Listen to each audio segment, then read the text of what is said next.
قوم کی بچیاں ناچ گانے کو اپنا شعار اور شوق بنا لیں، ان کی نسل سے اب خالد بن ولید نہیں پیدا ہو سکتے، ناچنے والے ہی پیدا ہوں گے، محمد بن قاسم نہیں پیدا ہو سکتے، طارق بن زیاد نہیں پیدا ہو سکتے۔ مجھے صلاح الدین یاد آیا، میں بہت رویا۔ وہ بھی کسی ماں کا جنا ہی ہوا تھا۔ اس کے زمانے میں کرک، ایک ہمارے پاکستان میں کرک ہے، ایک اردن میں کرک ہے، اونچی پہاڑی پر وہ شہر ہے، بڑا دشوار قلعہ ہے۔ اس پر ایک حکمران تھا عیسائی، اس کا نام تھا ریجنالڈ۔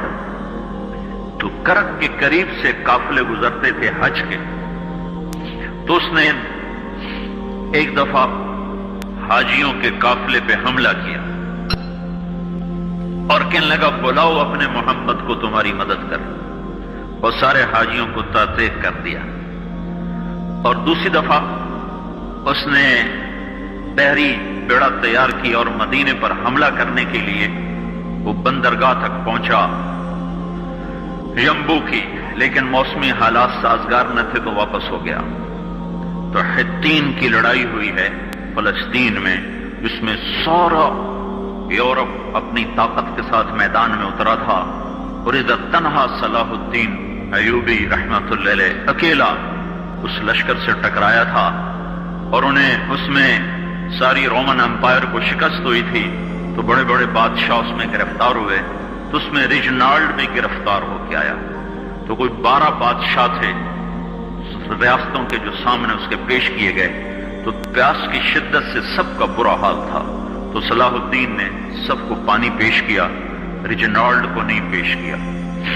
تو یروشلم کا جو بادشاہ تھا ہمفرے، اس نے اپنا پانی بچا کے اس کو دیا۔ تو صلاح الدین نے کہا یہ پانی تو دے رہا ہے، میں نہیں دے رہا ہوں۔ اسلام میں یہ ہے جب کسی کو پانی پلا دو تو اس پہ تم ہاتھ نہیں اٹھا سکتے، یہ امن کی نشانی۔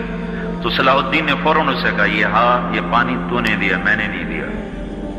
تو پھر انہوں نے ریجنالڈ کو اسلام کی دعوت دی کہ تو مسلمان ہو جا، میں تجھے دعوت دیتا ہوں۔ اس نے انکار کر دیا، کہا میں نہیں ہوتا۔ تو انہوں نے کہا میں نے تیرے قتل کی 2 دفعہ قسم کھائی تھی۔ ایک جب تو مدینے پہ حملہ آور ہوا تھا تو میں نے قسم کھائی تھی میں تجھے اپنے ہاتھوں سے قتل کروں گا، اور دوسری دفعہ جب تم نے حاجیوں پہ حملہ کر کے کہا تھا بلاؤ محمد کو، تو میں نے قسم کھائی تھی کہ مجھے اللہ نے موقع دیا تو میں اپنے ہاتھ سے تیری گردن اڑاؤں گا۔ آج محمد کا ادنا غلام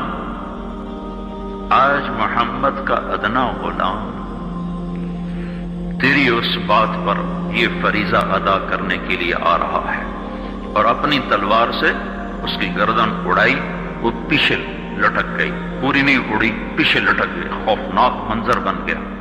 تو سارے بادشاہوں پہ کب کبھی طاری ہو گئی۔ تو صلاح الدین فرمانے لگے ہمارے مذہب میں یہ نہیں ہے، بادشاہوں کے ساتھ ہم بادشاہوں جیسا ہی سلوک کرتے ہیں، پر یہ حدود سے آگے چلا گیا تھا۔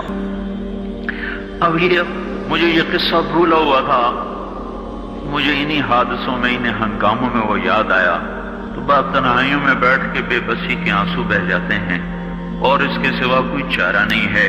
ہماری ساری نسل موسیقی میں ڈوب چکی ہے، جو بدن سرتال پہ تھرکتے ہوں، جو بدن موسیقی کے اوپر ہلتے ہوں، رقص میں آتے ہوں، ان پہ کانٹے ہی اگیں گے، ان پہ صلاح الدین کا پھول نہیں اگ سکتا، ان میں محمد بن قاسم کے پھول نہیں اگ سکتے۔ بانجھ ہو گئی ہے ہماری نسل، اور یہ یورپ کا سحر ہے جو چل گیا ہے، ہماری بے بسی ہے، ہماری بے بسی ہے۔ میں تو بس منت ہی کروں گا اپنے آپ کو پہچانو، اپنی ہستی حیثیت کو پہچانو، اپنی نسبت بدلو۔ تمہاری نسبت یورپ کے ساتھ ہو کے اگر موت آئی بے قیمت ہو جائیں گے، اگر مدینے والے کی نسبت مل گئی تو حضرت فاطمہ کے دائیں بائیں تمہیں بھی کھڑا کر دیا جائے گا، حضرت خدیجہ کے دائیں بائیں تمہیں بھی کھڑا کر دیا جائے گا۔ یہ چند دن ہیں، صبر کر لو، گھٹ گھٹ کے مر جانا ہی بیٹیوں کی روایت ہے۔ مشرق کی بیٹی اس نے گھٹ گھٹ کے مرنا ہی سیکھا ہے۔ ہاں، یہ آزادی، یہ آوارگی، یہ مغرب کی عورت کا خاصہ ہے۔ اور 18ویں صدی تک مغرب میں بھی کوئی عورت ایسے ننگی نہ تھی، اور گھر کی زندگی تھی۔